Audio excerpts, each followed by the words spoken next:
1. The real reason 90% of traders fail. Usually when you make a major financial decision, you kind of expect cold, hard logic to be sitting comfortably in the driver's seat. Right, yeah. Like it's a deliberate exchange of value. You give yourself time to actually weigh the pros and the cons. Exactly. Think about buying a car. You check the mileage, you pull the vehicle history report, maybe cross-reference prices at like 3 different dealerships. You make a rational, calculated choice. You wouldn't just buy the first car you see because it looked fast. No, of course not. But then, and this is where it gets crazy, you step into the world of day trading. You're sitting at your desk, staring at a price chart, and suddenly, this massive green candle violently spikes upward, and your heart rate just immediately doubles. Oh, instantly. Your palms start to sweat, and before your rational brain can even process the underlying data, your finger just twitches, and you click buy. Yeah. And usually within like 3 seconds, that green candle reverses, the price plummets, and you are instantly losing money. It feels awful. I mean, it's the absolute definition of a psychological trap. It literally leaves you feeling like the market is this living entity that is personally out to get you. It is a tale as old as the markets themselves, honestly, and it happens to millions of people every single day. So welcome to this deep dive. Today, our mission is to decode those invisible forces that actually move the financial markets. We're going to focus specifically on gold, which you'll see represented on your trading charts as XAUUSD. Right. And we've pulled together this really fascinating stack of sources for you today, ranging from, dense institutional trading guides to deep psychological breakdowns of human behavior. 2. Understanding market psychology and smart money. Yeah, we are going to figure out the exact mechanics behind that adrenaline rush, how to overcome the biological urges of FOMO and loss aversion, and honestly, most importantly, how to spot gaps. Gaps are so crucial. They are the literal footprints massive institutions leave behind on the charts. The overarching goal here is just total clarity. Like even if you are a complete beginner and looking at a chart feels like staring at the matrix, by the end of this deep dive, you are going to understand professional smart money concepts. Yeah, we want you to stop seeing random jagged lines and start seeing the underlying human and institutional behaviors that are actually driving the price. 3. Why most traders fail. Biology over strategy. So let's start with the human element, because the sources we're looking at are pretty brutal about this. They note that nearly 90% of retail traders fail. 90%. Yeah, that's a massive number. And the crazy part is, they fail even when they are handed a mathematically profitable strategy. Like, that tells me this isn't a math problem. It's a biology problem. It is entirely biological. I mean, the human brain is practically hardwired to be terrible at trading. 4. FOMO, the first trap. And it really begins with FOMO. And the fear of missing out. Right. When you see that sudden aggressive price spike, your amygdala, which is the fear center of your brain, it just hijacks your logic. You feel this sheer panic that wealth is being generated right in front of you and you're being left behind. And it really doesn't help that social media is just pouring gasoline on that fire all day. Oh, absolutely not. You scroll through your feed, you see people posting screenshots of like massive 500% gains. And you feel this overwhelming pressure to jump into the market immediately, regardless of what your actual strategy says. 5. How institutions exploit retail traders. Yeah, but the sources point out something incredibly sinister about that FOMO. It's not just a personal weakness, it's actually a tool used by the big players. Wait, really? Like they use our FOMO against us? Oh, 100%. This is where we need to talk about market mechanics. Like, if a massive financial institution, say a global bank, wants to sell 100,000 ounces of gold at a premium price, they have a major logistical problem. Because they can't just click sell like we can. Exactly. If they do, they will crash the market and ruin their own profit margins. Because for every seller, there must be a buyer. So how do they find enough eager buyers to absorb all that gold? Oh wow, they create a trap. Yes, they manufacture the bait. They push the price up quickly, which triggers that biological FOMO and thousands of retail traders who are just watching their screens at home. And so, those retail traders rush in to buy the breakout. Right. Completely unaware that the institution is on the other side of those trades, just happily selling their massive position to them. In institutional terms, those panicked retail buyers are literally called exit liquidity. 6. Loss aversion, the silent killer. Exit liquidity. Man, that is a tough pill to swallow. Just realizing your panic is literally just liquidity for someone else's profit. It's brutal, but it's how the market functions. But FOMO is really only the entry trap, right? Once you're actually in a trade, a whole new psychological hurdle takes over, and that is loss aversion. Yeah. And I found this part of the research fascinating because it's so incredibly counterintuitive. It really is. So, loss aversion is this well-documented behavioral economics principle. It basically states that the psychological pain a human feels from losing $50 is a significantly more intense than the joy they feel from winning $50. Right. We are just programmed to avoid losses at almost any cost, which makes us do the exact opposite of what a successful trader needs to do. Like, if a trade goes against us and we start losing money, our brain refuses to accept the pain of that loss, so we don't close the trade. We just hold on to it, hoping and praying the market will magically turn around. Exactly. But if a trade is in profit, we get terrified that the market will take our tiny gain away, so we close it way too early. We basically hold our losers and cut our winners. And that biological urge just destroys accounts. 7. Herd mentality. I mean, it also completely explains herd behavior. How so? Well, instead of trusting your own data, the fear of being wrong in isolation pushes you to seek safety in the crowd.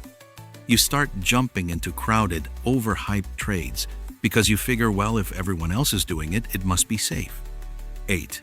The only solution. Position sizing. Okay, so if my own brain is actively sabotaging me like this, how do I actually fix it? The sources point to position sizing as the ultimate cure, right? Yes, absolutely.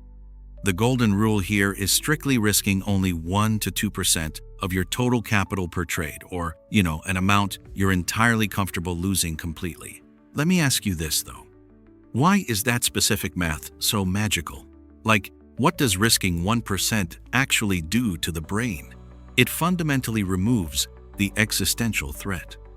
Like, if you have a $10,000 account and you risk $5,000 on a single trade, your brain perceives that as a literal life or death scenario.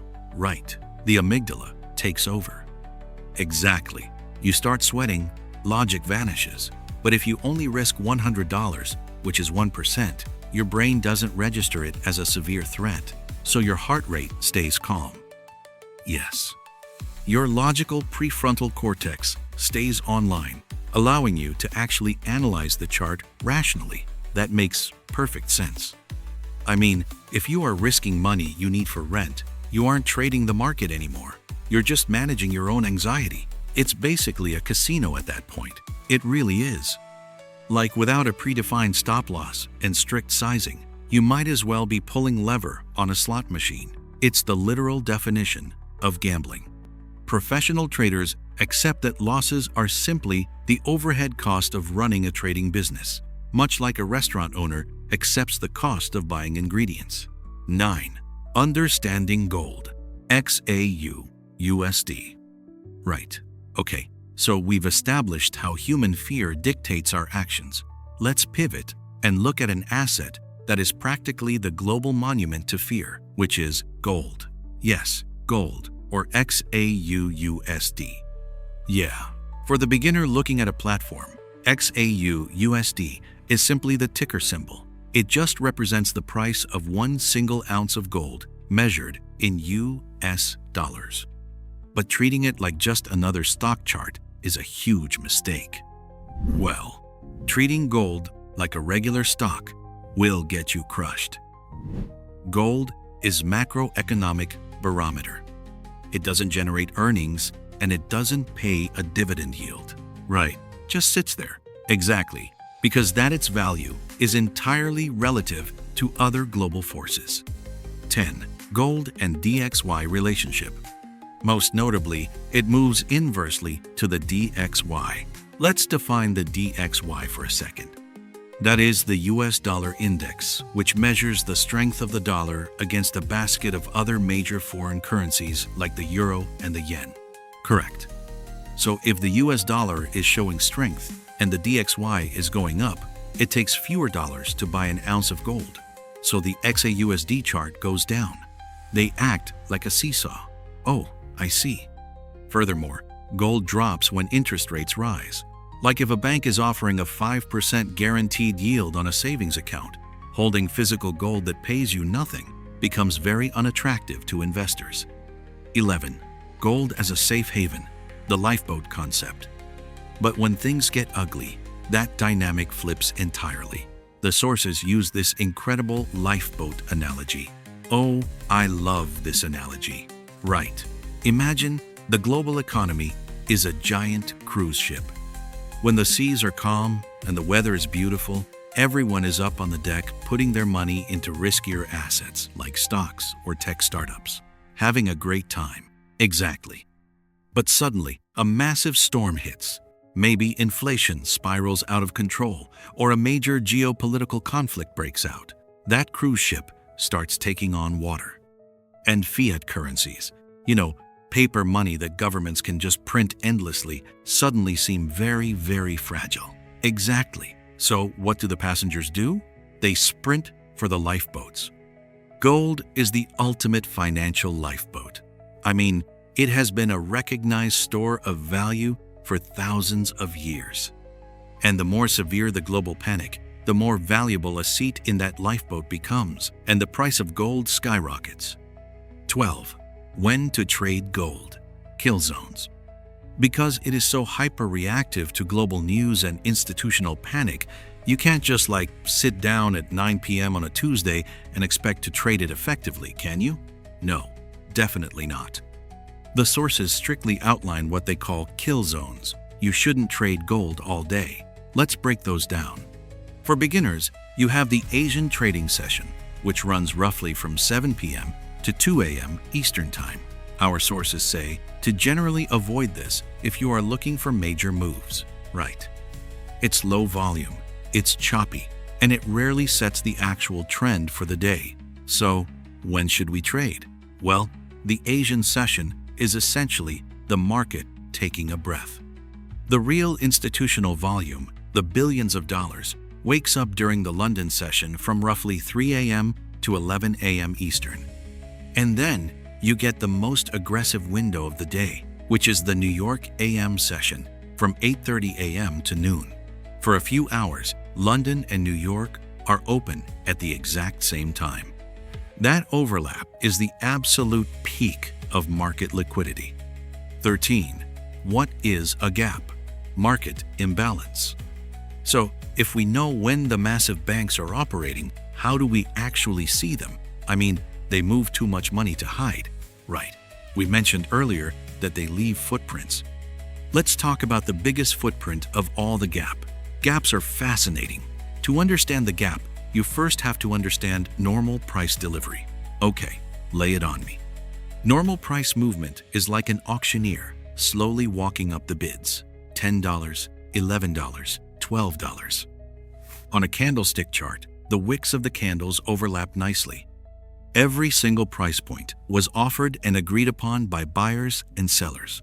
So think of it like climbing a staircase, taking it one single step at a time. Every step gets stepped on. Exactly. But a gap? A gap is taking an elevator and skipping 5 floors completely. On the chart, it looks like a literal empty blank space between one candle and the next. The price just teleported. 14. Why gaps happen? Why does that happen mechanically? Like, why jump floors? It happens because of an instantaneous severe imbalance between supply and demand. Imagine that auction again. The bidding is at $10. Suddenly, someone bursts into the room, announces a massive economic crisis, and screams, "I will pay $50. Wow, okay. The price doesn't organically travel through $20, $30, or $40. The highest bidder was 10. The new lowest seller demands 50, and the market instantly reprices. The space between 10 and 50 is the gap. No trading occurred there.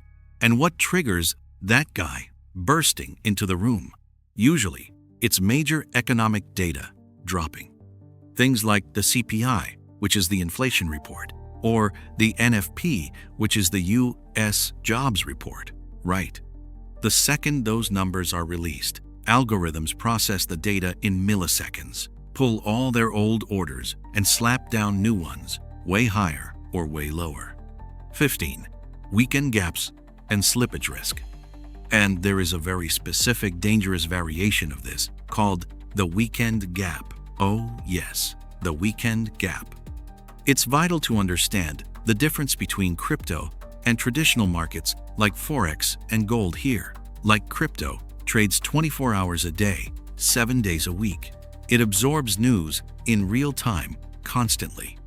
But forex and commodities close on Friday evening and don't reopen until Sunday evening. But the real world obviously doesn't pause for the weekend. Presidents still give speeches on Saturdays. Conflicts can erupt on a Sunday morning. Exactly. So for 48 hours, real-world pressure is building up, but the market is frozen.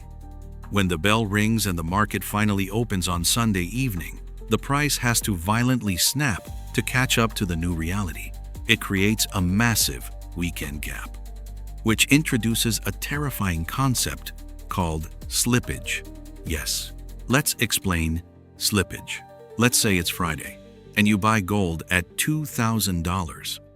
You do the responsible thing and set a stop loss at $1,990 to limit your risk. Then the market closes. Okay, following you. Over the weekend, terrible news breaks. When the market opens Sunday, the first available price is $1,950. Your stop loss doesn't trigger at your chosen price because that price simply did not exist while the market was open. It just jumped right over it. Right. Your broker executes your exit at the next available price, which is way lower, and you suffer a massive, unexpected loss. Slippage is the harsh reality of holding leveraged positions over a weekend closure. It is an unmanageable risk. 16. Not all gaps are the same. Now, if I am looking at a chart and I see an empty space where price jumped, are all those gaps identical? Because if a gap is just a gap, trading would be easy. Far from it. The sources identify 4 very distinct types of gaps. Misidentifying them is exactly how retail traders lose their capital. 17. Common gap, market, noise. Okay, what's the first one? The first is the common gap. These happen in sideways, quiet, ranging markets. They are usually small. They happen on very low volume, and they're basically just background noise. I want to stop you right there and push back on the common gap. Sure, if it is literally just low-volume background noise in a choppy market, why is it even in the textbooks? Like, why should I care about spotting something that doesn't signal a major move? That is a really crucial question. You care about the common gap specifically so you know what not to trade. Oh, I see. Capital preservation is half of trading. If you misidentify a common gap as the start of a massive trend and risk your money, you will get chopped to pieces in a sideways market. Recognizing it is just noise, gives you the discipline to sit on your hands and wait. 18. Breakaway gap, start of trend. Okay, knowing what to ignore is a strategy in itself. So what shouldn't I ignore? You absolutely cannot ignore the breakaway gap. This is the exact opposite of the common gap. A breakaway gap happens with explosive, massive volume. It aggressively rips out of a sideways consolidation zone and signals the violent birth of a brand new trend. 19. Runaway gap, trend continuation. Got it. Third on the list from the sources is the runaway gap. I imagine this is somewhat related to the breakaway. Yeah, they are cousins. While the breakaway starts the trend, the runaway gap happens right in the middle of it. If gold is already surging upward for 3 days and suddenly gaps up again on strong volume, that is a runaway gap. It confirms the trend is healthy and accelerating. 20. Exhaustion gap, trend, reversal, signal. And finally, we have the exhaustion gap. This one sounds like a trap. It is a massive trap. It happens at the very end of a long, exhausting trend, right? It's usually driven by latecomer retail traders who finally succumb to FOMO. They see the market has been going up all week. They panic buy. The price gaps up one last time, and then the smart money instantly sells into them, completely reversing the trend. 21. The biggest myth, all gaps must be filled. Which brings us to the most toxic myth in retail trading, the idea that all gaps must get filled. I've heard this one so many times. There is this pervasive rumor that if a gap occurs, the price absolutely has to return to that empty space to fill it eventually. So, a trader sees a massive breakaway gap pointing up, and they immediately bet against it, trying to short the market just because they blindly believe the price has to go back down to fill the empty space. Yeah. That sounds like stepping onto the tracks to stop a freight train with your bare hands. It is financial suicide. I mean, common gaps and exhaustion gaps often fill quickly, yes. But breakaway and runaway gaps, which are fueled by massive institutional volume, might not fill for months or even years. You cannot blindly trade a myth. You must look at the volume. 22. Fair value gap, FVG, smart money concept. Okay, so we've covered these massive chart-breaking gaps, but the sources also dive deep into smart money concepts, or SMC, which focuses on micro gaps that happen intraday on like a 5-minute or 15-minute chart. Right? Fair value gaps. Yes. Fair value gaps, or FVGs. Can you walk me through the actual mechanics of an FVG? Like simply for a beginner? Absolutely. A fair value gap is a very specific 3-candle pattern that highlights a micro imbalance in the market. It requires 3 consecutive candles. Candle number 1 establishes the starting point. Candle number 2 is the vital one. It is a massive long candle that surges in one direction. We call that displacement. Then, candle number 3 forms, but its wick does not reach back far enough to touch the wick of candle number 1. 23. Understanding FVG through analogy.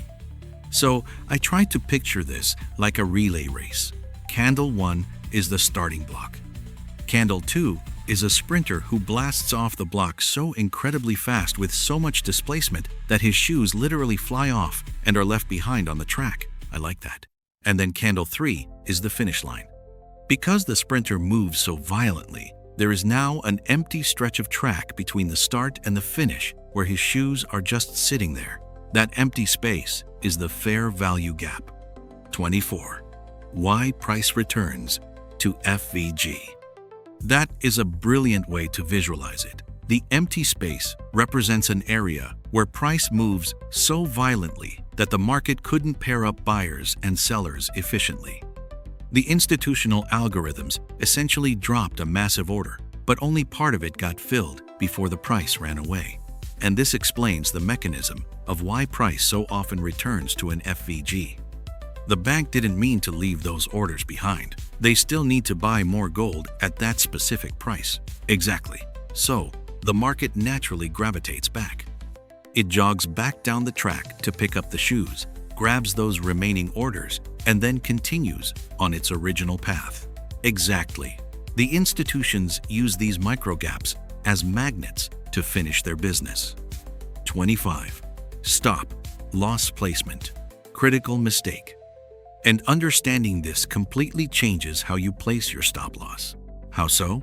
Well, a beginner will spot an FVG and put their stop loss right inside the gap, thinking they are safe. But that guarantees you get stopped out. Because we just established the market has to jog back into the gap to pick up the remaining orders, it will retrace right into your stop loss. Right. You must place your stop loss safely behind the first candle of the pattern, entirely outside the gap, or, at the previous swing, high or low. You have to give the trade enough breathing room for the market to dip in, rebalance those orders, and bounce away. 26. Inverse Fair Value Gap, IFVG. But let me challenge this, because nothing in trading is 100%. What happens if the bank changes its mind?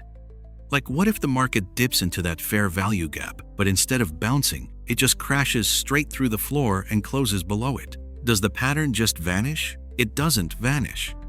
It actually evolves into an inverse fair value gap, or an IFEG. When price disrespects an FVG and closes completely through it, the institutional bias has fundamentally flipped. The psychology shifts from buying to selling. Oh, it's like standing on a trap door. You think it's a solid floor that will hold your weight.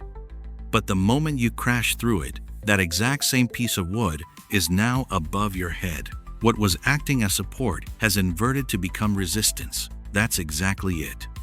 27. How to trade IFVG, step by step. And the sources lay out a strict step-by-step process for trading this. First, you wait for the FVG to form. Second, you watch the price violently break right through it and close beyond it. Third, you acknowledge the zone has flipped from support to resistance. And fourth, you wait for the price to retest that new zone from the other side, and you enter your trade in the brand new direction. It really demands an incredible amount of patience. You aren't guessing what the institutions are going to do. You are waiting for them to show their hand, break the level, and then you are just quietly following their momentum on the retest. 28. Backtesting, the professional edge. Okay, so we have armed ourselves. We understand how to fight the biological panic of FOMO. We know XAUUSD is driven by global fear and traded in specific kill zones. We know how to tell a dangerous breakaway gap from a noisy common gap, and we understand the mechanics of fair value gaps. We've covered a lot. But if you take this new knowledge, open a brokerage account right now, and start throwing real money at the chart, you are going to lose it all. Oh, you will. Because knowing the theory is not a system, you must backtest. Backtesting is the unglamorous, tedious work that separates hobbyists from actual professionals. 29. Building a real trading system. You are looking at historical data to mathematically prove your edge. The sources outline a pretty clear roadmap for this. They emphasize defining clear rules first, like what timeframes are you using? Maybe you only look at the 1-hour chart for bias and the 5-minute chart for entry, right? And you use historical data like COMEX or MCX for gold to find the setups. You scan those old charts specifically looking for institutional footprints. You look for a liquidity sweep, which is when banks push the price down to trigger retail stop losses, followed by that massive displacement candle creating a gap. You evaluate it monthly. You calculate your win rate and your expectancy over 100 trades. If your system makes $3 for every $1 you risk, you realize you don't even need to win half your trades to be highly profitable, and you must use a demo account before risking a single real dollar. 30. Journaling, the most overlooked skill.